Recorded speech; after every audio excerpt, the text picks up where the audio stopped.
Every single day in the United States, roughly 360 people start dialysis for the first time. And according to the CDC, the vast majority of people living with kidney disease right now, somewhere close to 9 out of 10, have no idea their kidneys are already struggling. That's not a small gap in awareness. That's tens of millions of people walking around with a condition that's quietly progressing, often for years, before anyone notices. If you're over 70, the odds are stacked even further against you noticing on your own. Kidney disease is most common in adults, 65 and older, found in roughly 1 in 3 people in that age group. Today, I'm covering the 7 warning signs your body actually gives you before things get serious. And stay with me to number 1, because it's the sign almost everyone notices at some point, and almost nobody connects back to their kidneys. Here's the actual value of the next several minutes. None of these 7 signs require special equipment, a blood draw, or a doctor's office to notice. You can check every single one of them against your own life right now, today, just by paying attention to things you've probably already brushed off as ordinary aging. By the end of this video, you'll know exactly which patterns are worth a real conversation with your doctor and which are most likely nothing, instead of either ignoring everything or panicking over every ache. A quick note before we go further. This channel is for general education, not medical advice, and I'm not your doctor. Nothing here is a diagnosis or a prescription. Any of the signs in this video are worth bringing to your own doctor for proper evaluation, including blood and urine testing. Never attempt to diagnose or treat kidney concerns on your own. With that said, let's talk about why your kidneys, of all your organs, are so good at hiding trouble until it's already significant. Here's what almost no one explains. Your kidneys don't really have pain receptors the way your stomach or your joints do, which means they can lose a remarkable amount of function, sometimes more than half, before you feel anything. That obviously points back to them. Picture your kidneys as 2 quiet water treatment plants, working around the clock, filtering close to half a cup of blood every single minute, removing waste, balancing your body's minerals, and helping control your blood pressure the entire time. When that filtration system starts to slip, it doesn't ring an alarm bell. It changes things elsewhere in the body first. Your skin, your energy, your legs, your appetite, because everything those quiet plants were managing starts drifting out of balance somewhere downstream. That's exactly why this list isn't a list of kidney symptoms in the way you'd expect. It's a list of seemingly unrelated changes elsewhere in your body that together are your kidney's way of waving a flag. Consider someone like Dorothy, call her that, a composite of the kind of case this pattern shows up in, again and again, not any single real patient. 74 years old, managing blood pressure for over a decade with medication that kept her numbers in a reasonable range. Over about 6 months, she noticed her ankles puffing up by dinner time most evenings, chalked it up to standing too much in the kitchen, and separately noticed her energy wasn't what it used to be, which she attributed to simply getting older.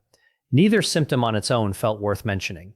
It was a routine blood panel, ordered for an unrelated reason, that flagged reduced kidney function.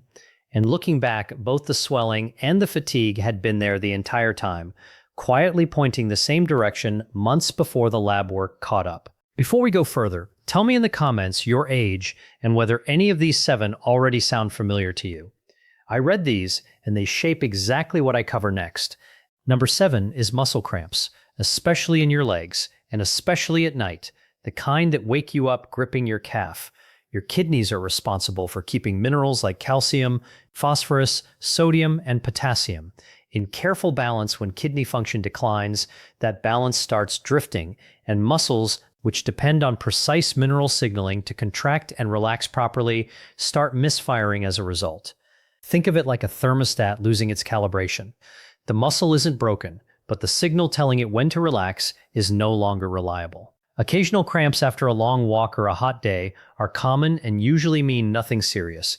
Dehydration, certain blood pressure medications, and simply sitting too long can all trigger an isolated cramp on their own. What's worth paying attention to is a new repeating pattern, cramps becoming a near nightly occurrence where they weren't before, especially without an obvious trigger like unusual activity or heat. If that's you, mention it at your next appointment specifically, rather than assuming it's simply age or dehydration and reaching for another bottle of water before bed. Number 6 is persistent, often unexplained itchy skin, sometimes described as a deep itch that doesn't respond to lotion and doesn't come with an obvious rash, sometimes felt all over rather than in one specific spot. As kidney function declines, waste products and excess phosphorus that would normally be filtered out start building up in the bloodstream instead. And that buildup is believed to directly irritate nerve endings in the skin. This is well documented enough in kidney medicine to have its own clinical name, uremic pruritus.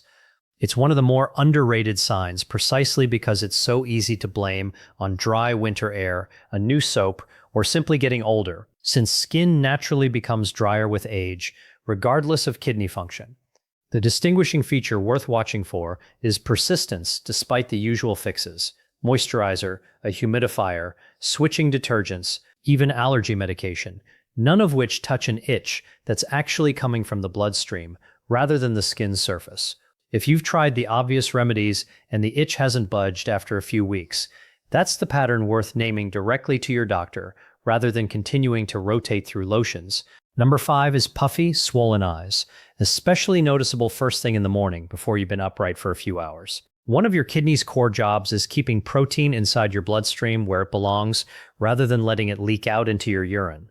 When the kidney's filtering units, tiny structures called nephrons, become damaged, protein starts slipping through that barrier, and the area around your eyes, where the skin is thinnest and most sensitive to fluid shifts, is often where that early protein loss shows up first as visible puffiness. A useful distinction: morning puffiness that fades within an hour as you move around during the day is common and usually harmless. Puffiness that's become a near-daily fixture or that's spreading to other areas, like your hands, deserves a conversation with your doctor and a simple urine test that can check for protein directly.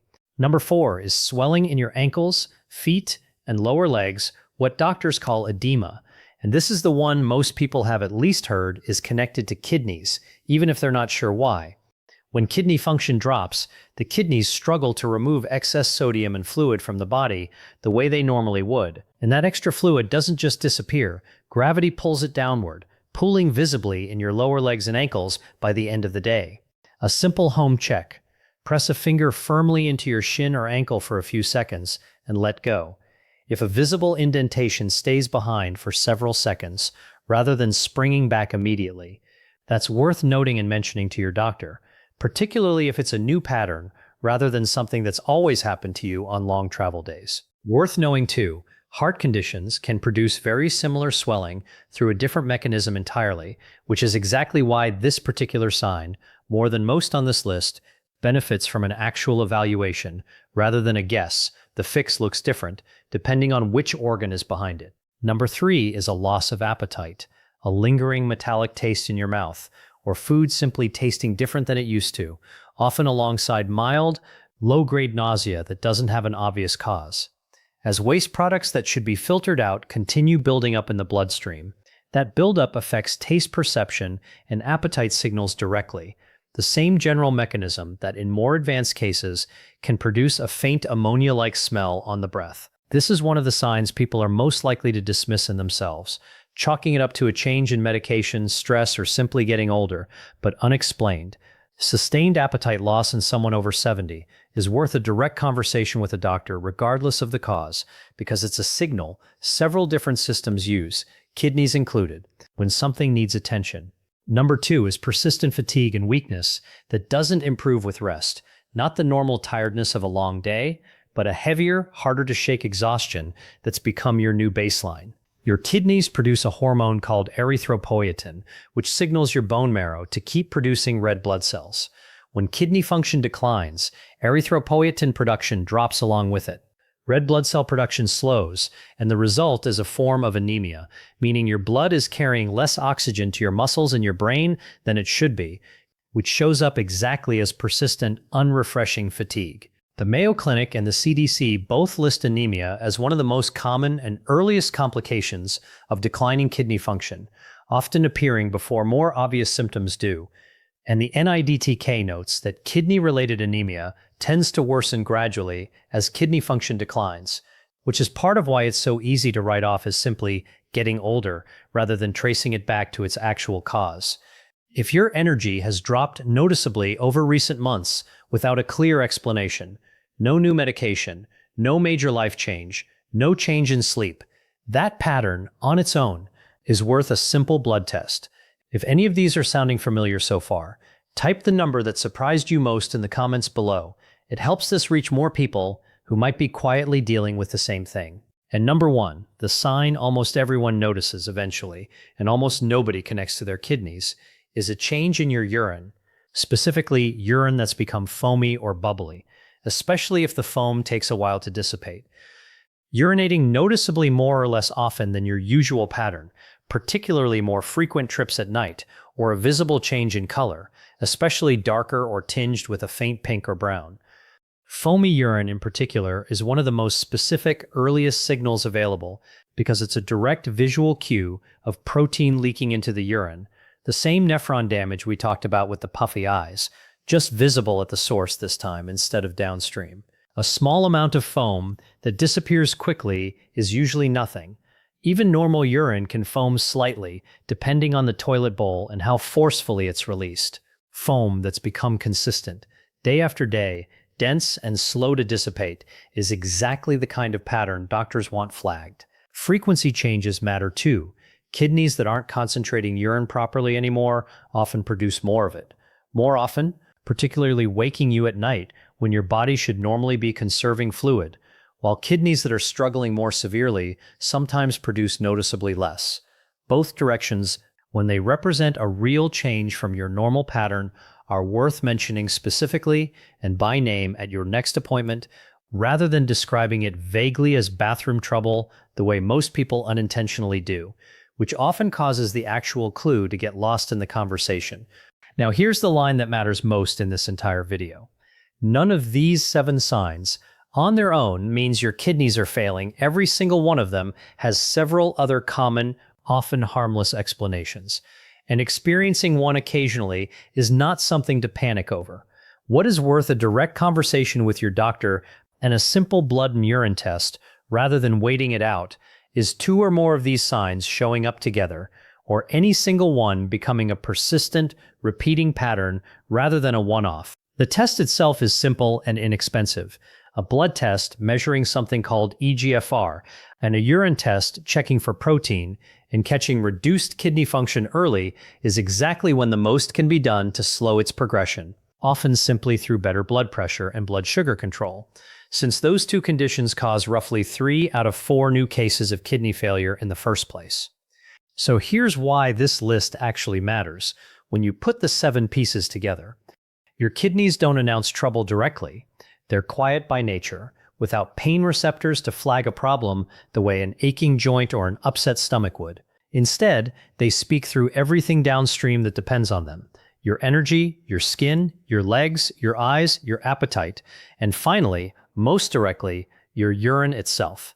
None of these 7 signs require fear. They require attention, the same kind of attention you'd give a strange noise from your car that you wouldn't ignore simply because the engine was still running.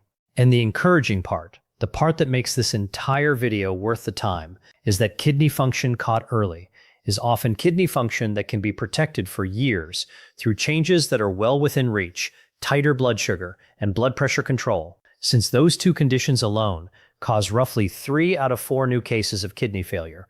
Staying hydrated without overdoing it, and being thoughtful about how often over-the-counter pain relievers get used, since several common ones place direct strain on the kidneys over time.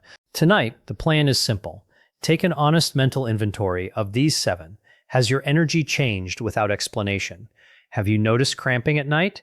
Has anything about your bathroom habits shifted in the last few months? Has anyone commented on swelling you hadn't noticed yourself? If 2 or more sound familiar, or if any single one has become a repeating pattern rather than a passing thing, that's worth a specific conversation with your doctor at your next visit, named clearly rather than mentioned in passing on the way out the door. If it's been more than a year since your last blood and urine panel, and you're over 70, or managing diabetes or high blood pressure, asking for both at your next appointment is a reasonable, simple step, regardless of whether any of these 7 feel familiar yet. The test itself takes minutes, and catching this early is exactly when the most can still be done. Before you go, be honest. How many of these 7 did you recognize in yourself? Tell me below. And if you want to understand exactly what your blood pressure pill is doing to protect or potentially strain your kidneys over the long run, that's exactly what we're covering in the next video. I'll see you there.